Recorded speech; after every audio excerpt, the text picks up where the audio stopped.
I think we all know what I would do first. Let's face it, if I was invisible, they'd think the ladies' changing rooms were haunted. Where's all this ectoplasm coming from? It seems to be... White van drivers. I don't know, they think they own the road with their flashing lights and their sirens.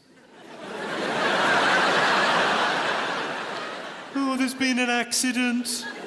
There fucking will be. Of course, the thing they never do on soaps is watch TV, and that's because they'd see all their dead friends on the bill.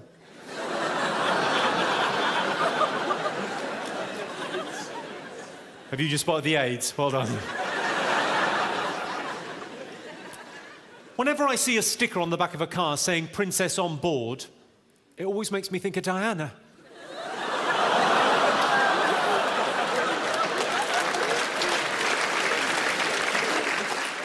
I always think, don't upset Prince Philip, you'll be fine. What? I didn't fucking kill her, don't give me a hard time. What superpower would I most like to have? I've given that quite a lot of thought. I think that's the sort of thing men think about quite a lot. What superpower would be best? I think invisibility would be the coolest superpower to have. And really the question is, if I was invisible, what would I do second? I think we all know what I would do first. Let's face it, if I was invisible, they'd think the ladies' changing rooms were haunted. Where's all this ectoplasm coming from? It seems to be... Something just tapped me on the head.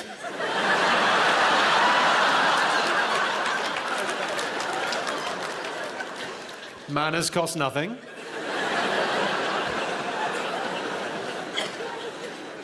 I have a lot of ideas, and I'd like to share some of my ideas with Glasgow this evening. Yes, I'd like to share some ideas with all of you good people. I'm working on a book at the moment. I'm working on a book, it's about a zombie that comes back from the dead, but the twist is the zombie is the good guy. But apparently it's already been done. It's called the Bible. It's annoying, isn't it? I've had an idea for a TV show. It's called Jim'll Fix It. It's just me spaying cats.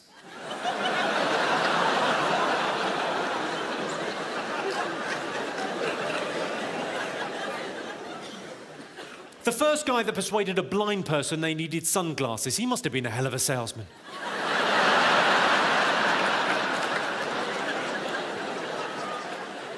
There's a lot of problems in the world, so I like to do a little bit of problem solving every day, try and make the world a slightly better place. British women, that's you ladies, British women last year spent £280 million removing unwanted body hair. Surely it would be cheaper and easier just to move to Germany.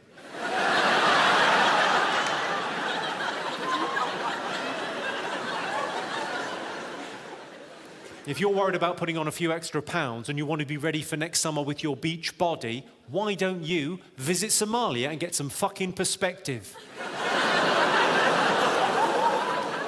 There's people with real problems, you fat cow. I've solved another problem. It's only a little thing, but little and often with problem solving is probably the best way to do it. I've invented a bird table for my back garden. It's 3 foot tall and it saves a fortune on cat food.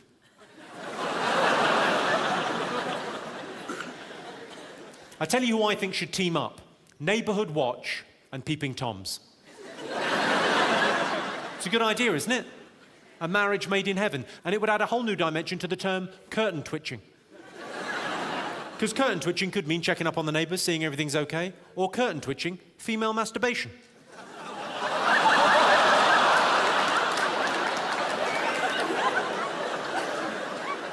I feel we've crossed a line, haven't we, Glasgow? We've definitely crossed a line. Facts. We've all got loads of facts inside our heads. It's something to do with living in this internet age. British people are at least 1 inch taller than we were 20 years ago. And that's because 20 years ago, we were all children.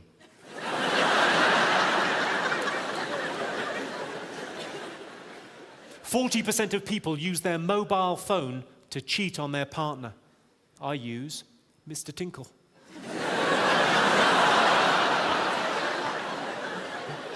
Mr. Tinkle is just a silly name I've got for my tummy banana.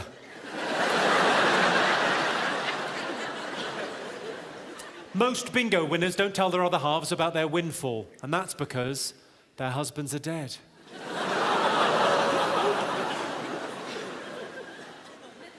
There are 427 licensed professional jockeys currently working in the UK. If you laid them all from end to end, they would stretch from here to here. An iguana can stay underwater for 28 minutes, or longer, if you don't mind it dying. Interesting little fact for you, obsessive Star Trek fans are known as... virgins.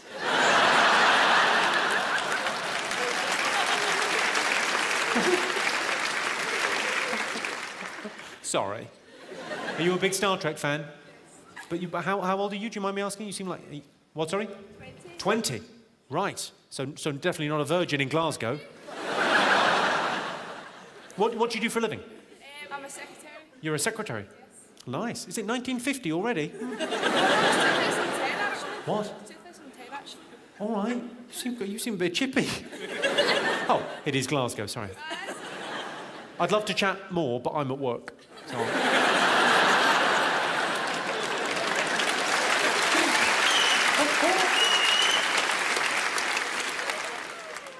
Here, this will cheer you up. Ah, you've gone for that. Nice. What a lady. Let's talk about language. I'm slightly obsessed by language. I spend my life toying with it and messing around with it and trying to, write jokes for you good people to laugh at. A lot of people don't like it when language changes. A lot of people don't like Starbucks, for example, because what was small, medium, and large is now tall, grande, and venti. But I like the fact I've now got a tall cock. That's taken away a lot of the stigma. You've got to be very careful in how you express yourself, because you could be saying the same thing, but if you pick the wrong words, you could cause offence quite inadvertently. I'll give you an example. I'll read you 2 sentences. The first one is entirely inoffensive. The second one, well, it could be misconstrued. I know, heaven forfend. But they both say the same thing. Interesting. I fell into a hedge, cut my face, and I can only partially remember the evening. It's fine, isn't it? Much better than saying, I fell into a bush, got gash on my face, and can only remember snatches.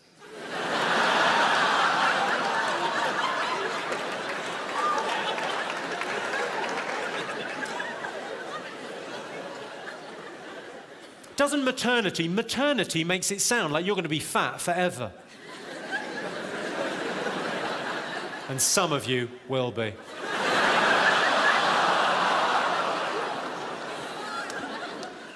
Hello, I'm Jimmy Carr, and I'm announcing my new tour. It's called Jimmy Carr Laughs Funny, because there'll be laughs and it'll be funny, and because I laugh funny. Come and see me. Go to jimmycarr.com for details, dates and tickets and all that kind of thing. You know how to buy tickets. Go and buy some tickets.